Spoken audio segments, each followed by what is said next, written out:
pessoal, tudo bom? Meu nome é Natália Silva, sou gestora ambiental e sou voluntária aqui no grupo. Hoje eu vou trazer para vocês o Raimundo Nonato, que ele é monitor ambiental no IEF e também é espeleólogo. Ele vai contar um pouquinho para a gente sobre o comecinho, sobre a história do Parque Nacional das Cavernas do Peruaçu e vai falar também sobre os pioneiros. Seja bem-vindo, Raimundo. Muito. Como você conheceu o Peruaçu? O Peruaçu eu conheci através de uma matéria em 2005, ao qual eu morava em São Paulo, tentando uma vida melhor lá, como todo bom sertanejo tentava na época. E aí eu fiquei impressionado com essa matéria no Globo Repórter, inclusive, falando sobre as belezas, né, sobre a imponência, a beleza cênica do Parque Nacional Cavernas do Peruaçu e se remetendo principalmente às cavernas, né, essa coisa pórtica e extraordinária, as pinturas rupestres e a biodiversidade em si, essa diversidade total que a gente depara quando entra, como se fosse um portal esse Peruaçu. Então eu conheci exatamente em 2005 e a partir desse momento, quando eu retornei a Itacarambi, eu procurei um grupo que tivesse alguma relação forte com o Peruaçu. E dentre os grupos encontrados, ou melhor, o único grupo que eu encontrei foi o do EVP, o Espeleogrupo do Peruaçu, onde eu conheci o Leidson, o Júnior, uma galera, né, se for citar todos aqui, e dentre essas pessoas, o precursor de toda essa ideia que foi o Zayas, né, o saudoso Zayas, que encantou em 2007, né, infelizmente nos deixou, mas também deixou esse legado, né, dessa importância da preservação do meio ambiente em si, e sobre foco a questão da proteção do Parque Nacional Cavernas do Peruaçu. Não só a proteção, quanto também a criação, né? Ele também foi uma das pessoas que localmente, a gente fala desde da década de 50, que vem alguns pesquisadores, seja do exterior, do Canadá, dos Estados Unidos, entre outros também aqui a nível nacional, que contribuiu de uma certa maneira, mas localmente falando, Isaías foi uma das pessoas que ajudou muito nessa criação. E aí ele deixou esse legado pra gente. Eu fico muito grato e feliz assim por ter conhecido o Peruaçu através dessa matéria, e principalmente por ter conhecido Isaías pessoalmente, uma pessoa muito excepcional, assim, ser humano extraordinário. E de onde é que surgiu essa vontade de trabalhar com isso, com a natureza, com o parque? É uma coisa que você tem uma afinidade, sempre teve? De onde surgiu essa vontade? Sim, desde muito pequeno, minha mãe, meus familiares riam muito que quando chegava à noite eu inventava uma lanterna artesanal, colocava uma vela dentro de uma lata, que antigamente era lata de óleo, não era esses frascos de plástico. E inventava a lanterna e saía procurando formigas, outros insetos no período noturno no quintal de casa. Eu sabia que existia no meu íntimo assim essa questão de ter o meio ambiente em si como uma missão, né? Ser um guardião do sertão, e Isaia proporcionou isso. Foi muito bacana, desde muito pequeno, né? E como foi essa experiência para você trabalhar com o parque, trabalhar com o meio ambiente? Oh, surreal. Eu, logo assim, depois dos trabalhos do EVP, não melhor, simultâneo aos trabalhos do EVP, eu tive a oportunidade de trabalhar como brigadista em 2007. E também em 2006 eu fiz o curso de técnico ambiental no antigo Cefet, né? Hoje é o IFET, em Januário. Então aprendi muito com isso e acabei que sendo um dos responsáveis também na época, em 2007, por estar orientando as pessoas. Às vezes iam uma ou duas pessoas nas cavernas, e aí o gerente da época, que era o Evandro, ele permitia que os brigadistas, eu e o Leite, a gente pudesse levar alguns pesquisadores, principalmente, né, mais para fins científicos. E a partir daí também eu tive a possibilidade com o Instituto Biotrópicos de acompanhar algumas pesquisas de rastro de animais silvestres, e com câmeras, armadilhas de sensores, né, também para capturar algumas imagens de animais silvestres. Dentre eles, o cachorro vinagre, né, que havia relatos, rumores de que ocorria esse cachorro vinagre no Parque Nacional Cavernas do Peruaçu, e esse instituto veio nesse intuito de levantar a ocorrência dessa espécie, e também o trabalho deles era para saber com relação ao turismo, como que ia ser a abertura do parque para o turismo com relação ao impacto aos mamíferos, né, a biodiversidade que se encontrava naquele local. Então eu tive a honra assim, grandiosa também de acompanhá-los. E é basicamente isso, foi esse período curto com o EVP e essa perspectiva de vida que o próprio EVP me proporcionou, né? Hoje trabalhando como monitor ambiental, né, em unidades de conservação do IEF. Qual a importância que o Espelho-Grupo Vale do Peruaçu, no caso o EVP, né, teve para o Parque das Cavernas do Peruaçu? Qual a importância que você acredita que teve? Eu acredito que foi importante também, porque para ocorrer essa abertura, a criação do parque, não só é necessário forças externas, né? Existe essa perspectiva de que as pessoas locais têm capacidades assim muito veementes, né, de fazer com que essas coisas ocorram. E Isaías também contribuiu, o EVP contribuiu para esses levantamentos de novas áreas, novas cavernas dentro do próprio parque, porque na época foi catalogado, né, muitas cavernas e a ideia que se tinha é que teria muito mais além do que na época foi levantado. Então, não só contribuía nos trabalhos no interior da unidade de conservação, mas a proposta do EVP era de fazer os levantamentos espeleológicos nas áreas de amortecimento do Parque Nacional Cavernas do Peruaçu, nas adjacências desse parque. Então, eu creio que foi um trabalho muito, muito relevante, não só nesse aspecto, mas também participando do Conselho Consultivo, desde a época que o Zaya levava em frente essa missão, quanto EVP. Qual o maior obstáculo que vocês passaram, que poderia ter feito vocês desistiram, mas vocês superaram? Eu acho que a questão de equipamentos, né? A gente tinha muita boa vontade.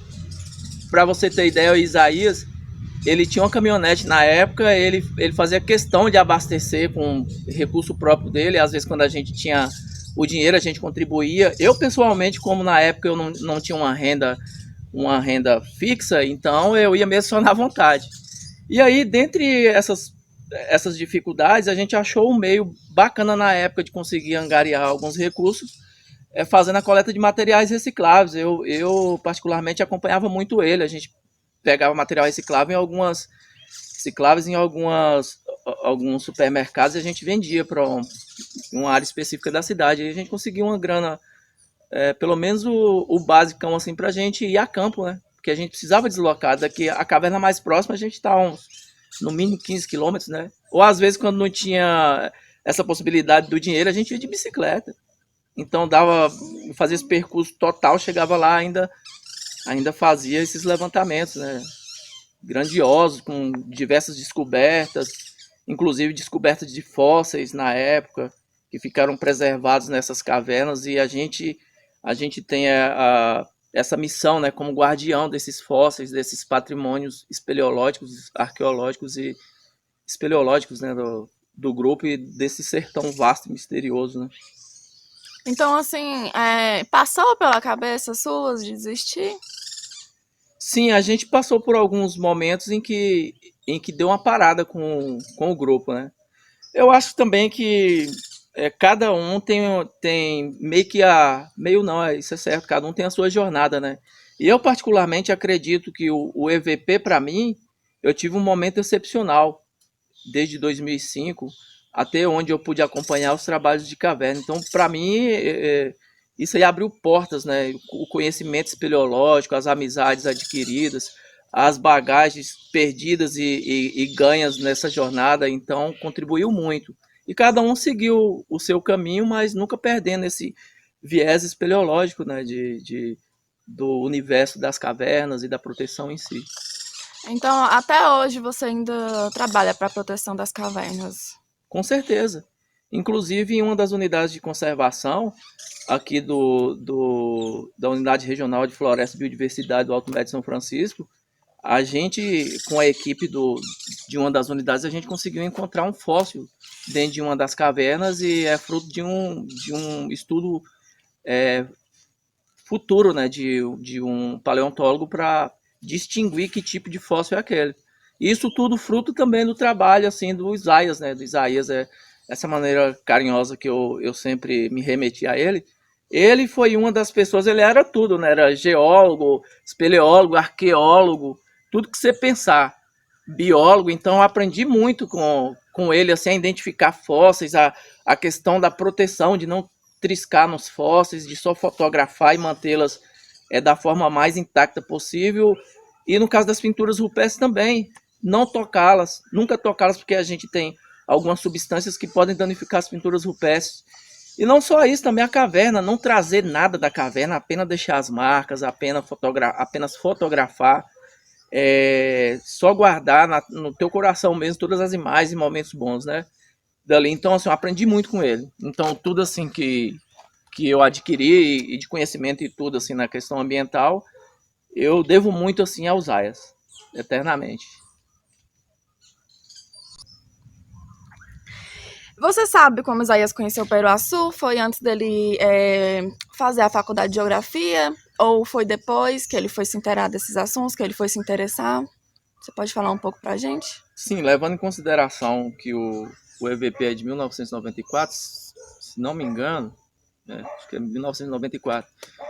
Então, desde aquela época ele começava com esse olhar mesmo de pesquisador. Então, tudo quanto é tipo de todos os locais que ocorrem essa série, esse tipo de calcário, afloramento calcário, ele tinha essa disposição de ficar procurando cavernas, sítios arqueológicos, por ele mesmo, até onde eu soube dele, né? Porque o nosso contato foi a partir de 2005.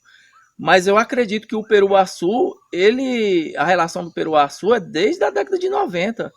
Isso aí, provavelmente, ele tinha muito contato com as comunidades, e as comunidades, muito provavelmente, indicou para ele visitar essas cavernas, como o Janelão, o Arco do André, dentre outras cavernas e sítios arqueológicos. Mas aí eu acredito que desde a década de 90 ele, ele tem um contato com o Peruaçu. E muito provavelmente ele acompanhou uma série dessas pesquisas.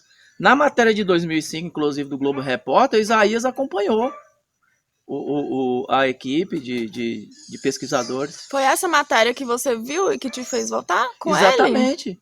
Foi essa a matéria de 2005 que me fez retornar e falar: pô, eu tenho todo esse patrimônio, toda essa magnificência que é o Peruaçu, surreal, extraordinário. Por que não eu ficar no meu sertão e levar à frente essa missão mesmo de protetor? Essa é a visão que eu tenho e o sentimento que eu tenho de proteger e ser guardião disso tudo, de todos esses patrimônios que a gente tem desse vasto sertão. Em alguma conversa com ele, ele já te contou assim, de onde é que surgiu a vontade dele de trabalhar com isso? De onde é que surgiu esse conhecimento dele, se ele não tinha feito nenhum curso?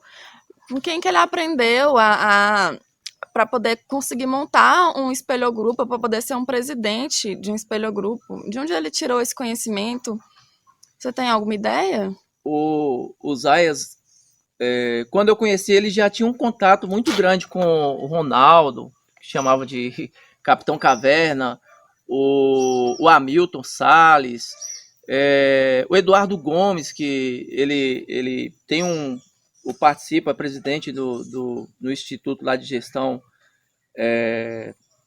lá em Montes Claros, e ele foi que trouxe essa proposta de criação de um espeleogrupo aqui em Itacarambi.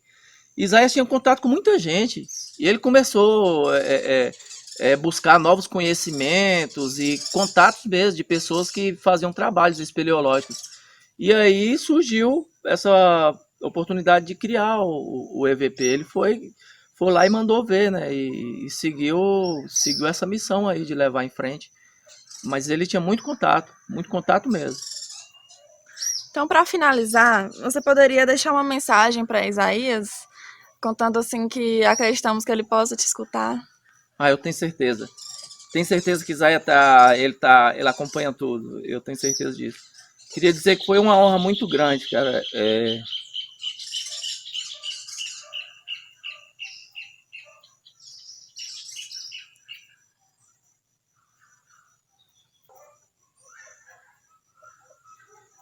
só agradecer, cara.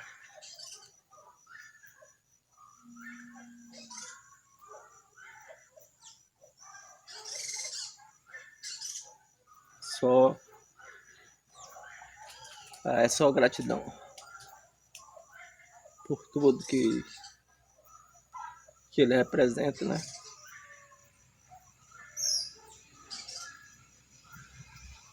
Muitos não conhecem ou não conheceu, mas eu acredito que o resto da vida eu vou levar essa amizade e tudo que eu aprendi. Só gratidão, sou muito grato a tudo que eu conheci.